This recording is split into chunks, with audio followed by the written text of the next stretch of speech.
Coming up on Network Africa today, U.S. expresses deep concern over release of Sudanese national found guilty of Diplomat's murder. East African leaders vow to destroy Al-Shabaab. And Cameroon ex-defense minister jailed for corruption.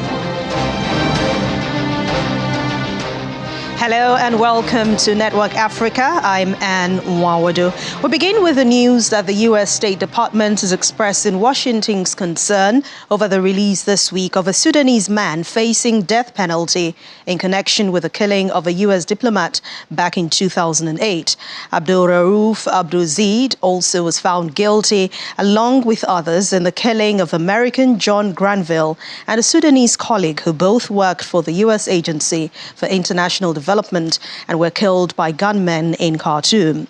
Abu-Zeid's brother disclosed that his sibling was released by the country's high court based on a multi-million-dollar 2020 settlement between Sudan and victims of attacks, including the one that killed Granville.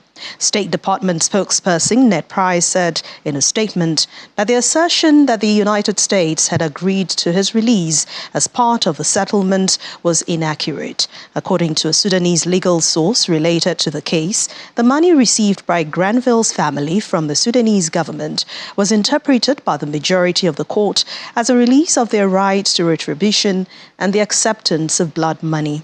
Mr. Price adds that the U.S. government is deeply troubled by the lack of transparency in the legal process that resulted in his release, comments echoed by the deputy spokesperson, Vedant Patel, during a news briefing. We are aware of those reports of the release of Abdul Rauf Abdul-Zeid by the Sudanese government. Our embassy is engaging with government officials to obtain more information, and we're seeking clarity about the release of the individual convicted of killing John Granville and his Sudanese colleague. The convicted killer was designated a specially designated global terrorist by the U.S. in 2013. And we are expressing our deep concern over the January 30th release of this individual. We're troubled by the lack of transparency in the legal process that resulted in his release, and we're just continuing to seek more information. Well, for more perspective on this, we now bring in an expert on international law, Chukwuemeka Eze, who joins us from our Abuja studio. Hello, Mr. Eze. Thank you for joining us on Network Africa. Hello, good afternoon. Good afternoon. We know that plea bargain is not a new concept, but is this employed in cases of murder? Does this come in when it comes to murder cases? Reports have it that the court applied Sharia law. The judicial system in Sudan is modeled after Sharia law, and blood money can be paid in appropriate circumstances for a convict to be released. But this is not a local murder. This is a murder covered not just by local law, but by international law. So if you look at the antecedent of the conviction and imprisonment of Abdul Rauf, you recall there were 5. One was at large, 4 were convicted, and they ran away from prison. There was a prison escape. He was eventually rearrested. The other 2 are said to be dead. One is in Somalia, and he's been in prison for the last 15 years. Now, looking at it from the international point of view, recall that there is an international convention for the suppression of the financing of terrorism of 2002. It was drafted in 1999, signed in year 2000, and became effective 10th January 2002. Sudan is a party to that treaty. And by virtue of Article 26 of the Vienna Convention on the Law of Treaties, there is a principle of pacta sunt servanda, that is, agreements are meant to be kept. So it is expected that Sudan will be bound by the convention And one of the effect of being a party to that convention is that it will not do anything that will show it as taking actions that will be against that convention. Okay, but so talking about a situation where it will allow its legal system, except it is in black and white, the money paid to the U.S., $335 million in the year 2020 during the Trump administration. I don't think it is in black and white that the prisoner could be released. If it were so, they would have released him before now. But waiting till 2023 and releasing him by way of implication, I think the released convict will still be susceptible to the treatment of international law. So he will have no place to hide except in Sudan. All right, but talking about the Sudanese government, Mr. Eze. Yeah, talking about the Sudanese government, yes. I mean, they say the U.S. government is aware and in agreement with that arrangement that got the killer released, but the U.S. government has denied this. What do you make of this development?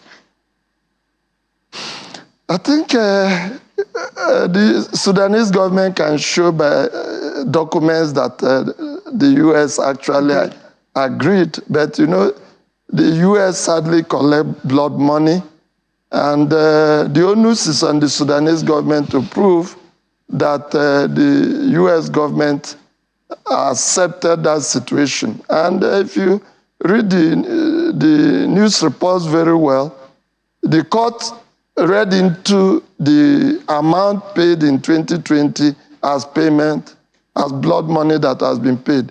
And the mother of John Granville has said now that if she knew that the money paid to them would be related to the release of the mother convict who had been on death row, she wouldn't have accepted the money. So the U.S. Has denied it, and the onus is on Sudan to show that there is a point that the U.S. signed. Now, if indeed the U.S. government had nothing to do with this release, what options for justice are open? What options do they have as it stands? They have the option of invoking the provisions of international law by making the mother suspect, the mother convict, to hunt him down in any country that is a party to the International Convention for the Suppression of the Financing of Terrorism. So if he travels to any country that is a party, the U.S. might compel that country to arrest him. So that is what will happen. That is one. The other option is, you know, the diplomatic principles they are hinged on reciprocity. In a case where U.S. will have the same kind of incident involving a Sudanese and Sudan wants the person repatriated, the U.S. might go on to release the person and say, okay, when it was our turn, you released somebody, now you have to, we have released and we have reciprocated.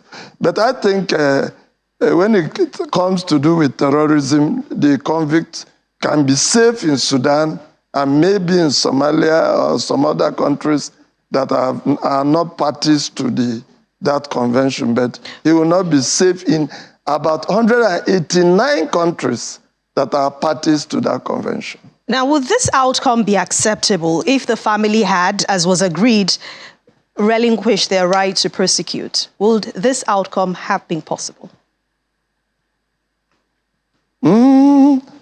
The family, they couldn't have reached the family of John Granville directly. They can reach him through the American officials. And the American officials said that they didn't accept such a thing. They didn't discuss such a thing. And the family didn't deal with the court. Remember, this is the judicial system in Sudan. It wasn't an executive action. And the court wouldn't have reached the other family for negotiation. The court read into it that the $335 million that was paid to the United States of America in 2020 was as good as blood money. And they relied on it. to set him free, having settled with the Sudanese victim too. So they felt America has been paid off, the Sudanese victim has been paid off, so why should we hold the man continuously? But you never know.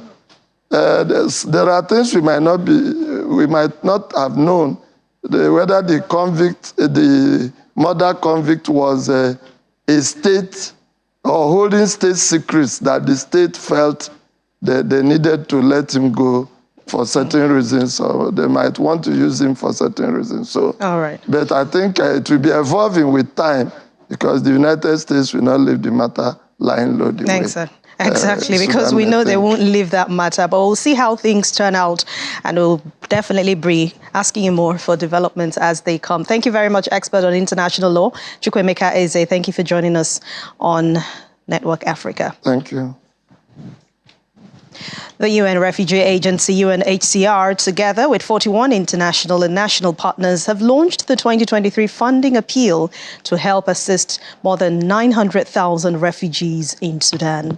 Briefing journalists in New York, the UN Refugee Agency spokesperson Farhan Haq says the interagency country refugee response plan is appealing for over $500 million. The UN Refugee Agency, together with 41 international and national partners, launched today the 2023 funding appeal to assist more than 900,000 refugees in Sudan.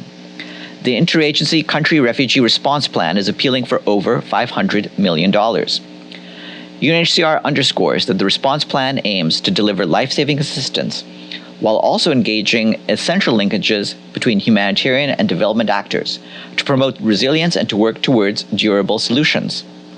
The agency notes that Sudan is the second largest asylum country in Africa, hosting about 1.1 million refugees and asylum seekers from South Sudan, Eritrea, Ethiopia, the Central African Republic, Chad, Syria, Yemen, and other countries.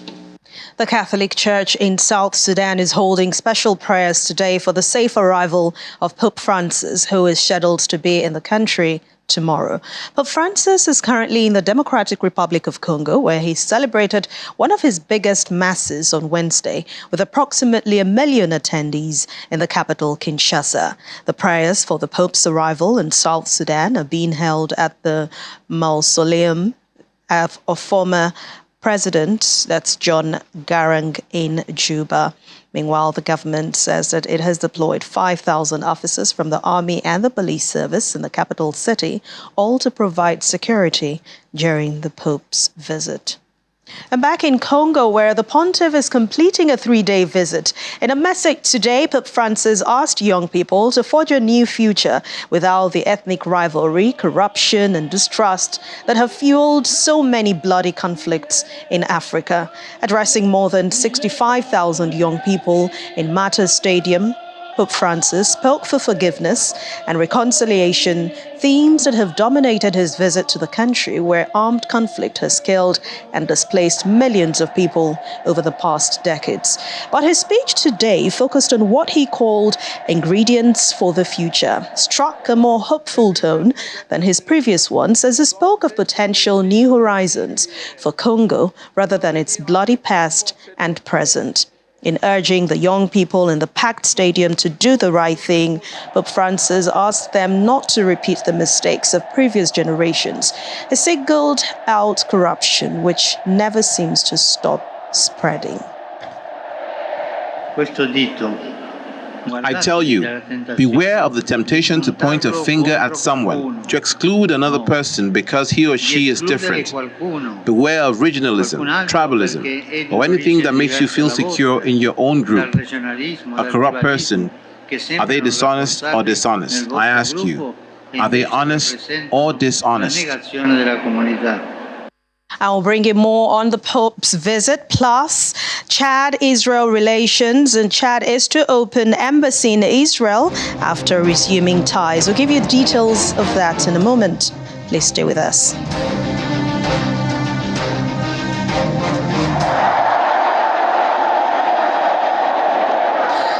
As Pope Francis asked young people in the Democratic Republic of Congo to forge a new future without the ethnic rivalry, corruption, and distrust, he led the stadium in an impromptu chant of "No to Corruption" in French, which is Congo's lingua franca. No to corruption, no to corruption, all say it, no to corruption, the pontiff said, to which the crowd responded with loud applause and cheers.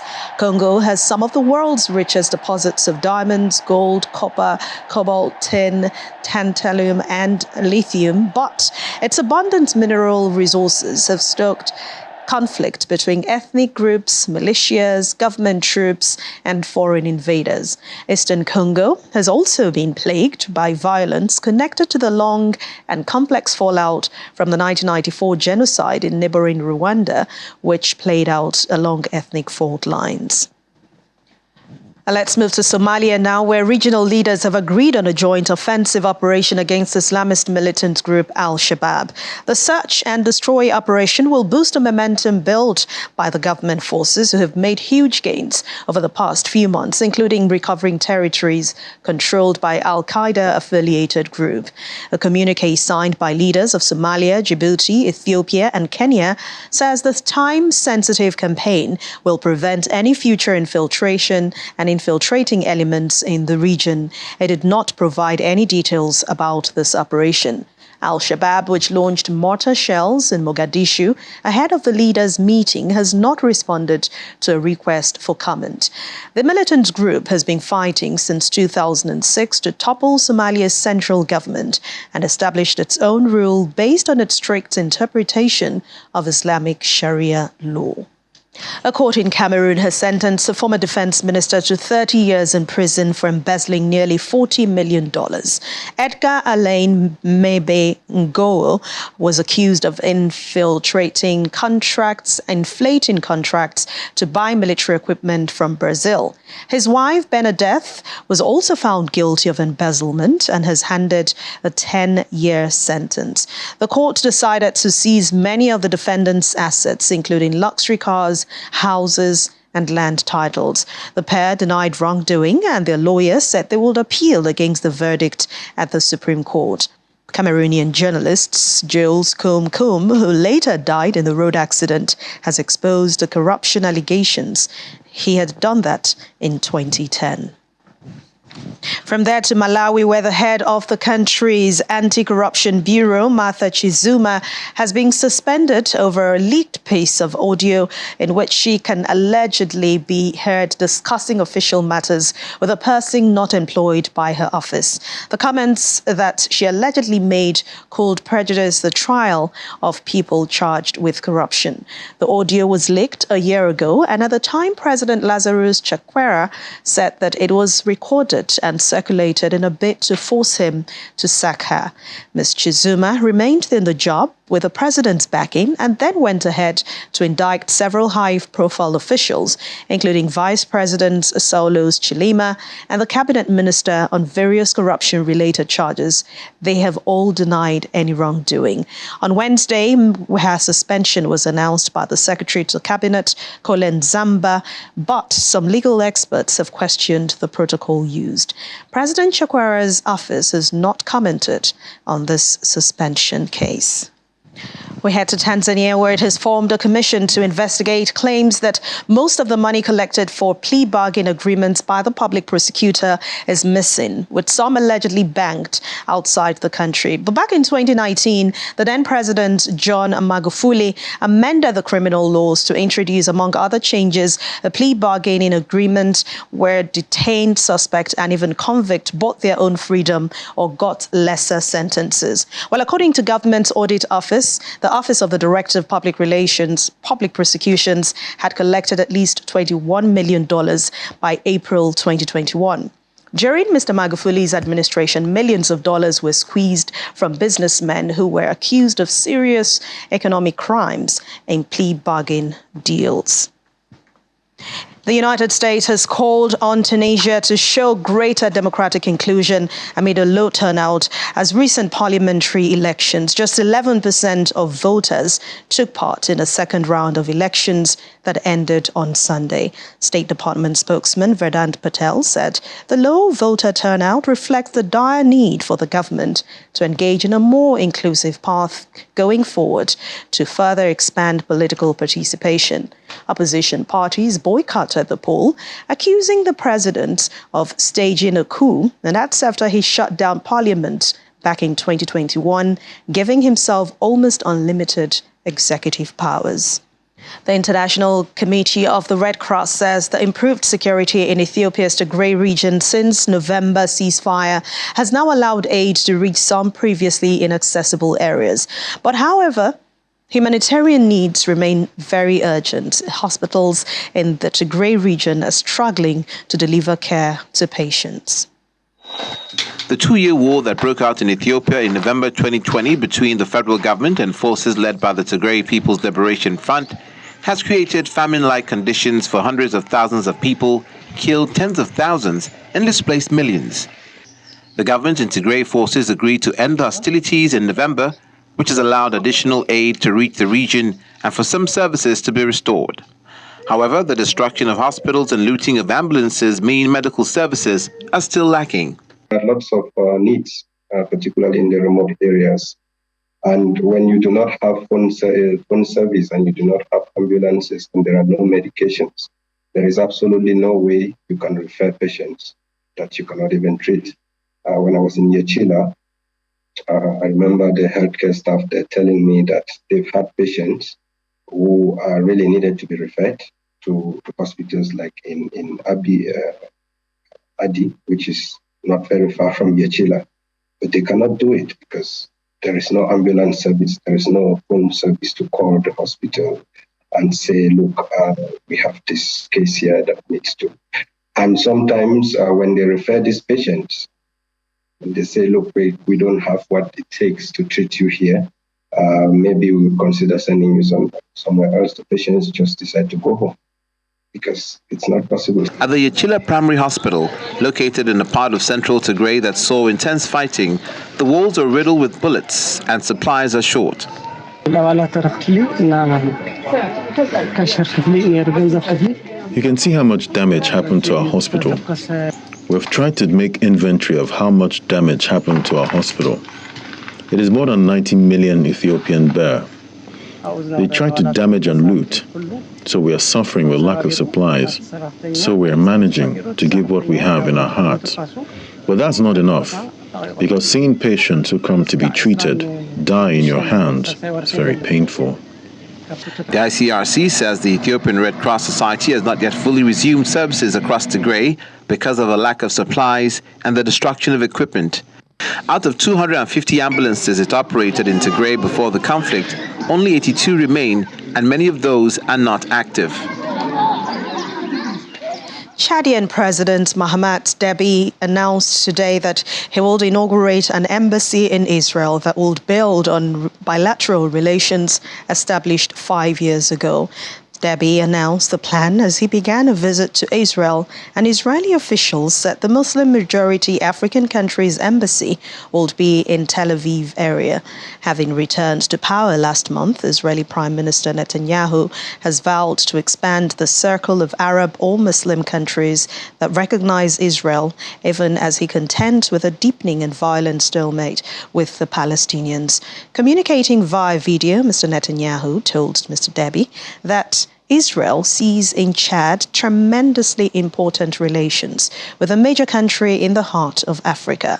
According to him, quote, "It is something that we want to carry to new levels, new heights." Chad's strategic location amid African countries struggling with Islamist insurgencies makes it of special interest to Israel. Israel and Chad have established relations between our two countries with your late father. Alors Israël et le Tchad ont déjà créé des relations avec feu votre père dans le passé. It is, in our view, a tremendously important relationship Nous pensons que c'est une relation qui est extrêmement importante. with a major country in the heart of Un Africa. grand pays important, un pays arabe. It is something that we want to carry to new levels, new heights. And that's where we end it on Network Africa for today. Thank you so much for watching. I'm Anne Nwawadu.